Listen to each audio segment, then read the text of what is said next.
નમસ્કાર દર્શક મિત્રો, આપની સાથે હું પાર્થ વેલાણી. મારી સાથે છે આ નળિયું. એક સમય હતો કે જ્યારે નળિયાની બહુ માંગ હતી ને લોકો નળિયાના મકાનમાં રહેતા હતા. ધાબાવાળા મકાનો ન હતા એટલે લોકો નળિયાના મકાનમાં રહેતા અને મકાનનું ટેમ્પરેચર પણ બહુ ઠંડુ રહેતું હતું. અને એ સમયમાં લોકો પાસે પૈસા ન હતા, કાચા મકાનમાં રહેતા હતા, ત્યારે નળિયાની ફેક્ટરીઓ પણ ધમધમતી હતી. અત્યારે એવો સમય આવ્યો કે આ જે પાછળ નળિયા જે દેખાઈ રહ્યા છે એને આપણે કોકને કહીએ આપણે કે મફતમાં લઈ જાઓ, તો મફતમાં લઈ જવા માટે પણ તૈયાર નથી લોકો. નળિયા મફતમાં લેવા તૈયાર ના હોય તો મિત્રો એની ફેક્ટરીની શું હાલત થતી હોય આપણે એની કલ્પના પણ ન કરી શકીએ. એની તો કરોડરજ્જુ તો ભાંગી જ ગઈ ને મિત્રો. કારણ કે હવે એટલી નળિયાની માંગ નથી, કોઈ લોકો મફતમાં ન લેતા હોય તો એ કારખાનાવાળાને તો ઘર ભેગા થવું પડે ને.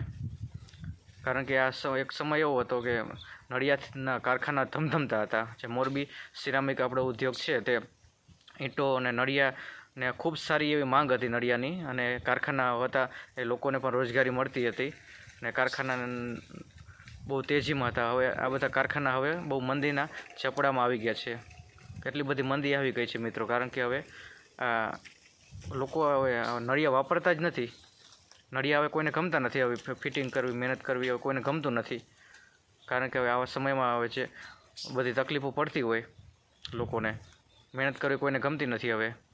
ત્યારે બધા નળિયાને હવે બંધ થવાના જે વારા આવ્યા છે. કારણ કે હવે આવનારા ભવિષ્યમાં તો નળિયા જોવા પણ નહીં મળે, સાવ લુપ્ત થઈ જશે. અત્યારે પણ લુપ્ત થઈ રહ્યા છે, કારખાના પણ હવે લુપ્ત થવાની આરે છે. ત્યારે બધા નળિયા પણ હવે જે જૂના છે ત્યાં રહેશે, હવે નવા તો કોઈ ખરીદશે નહીં.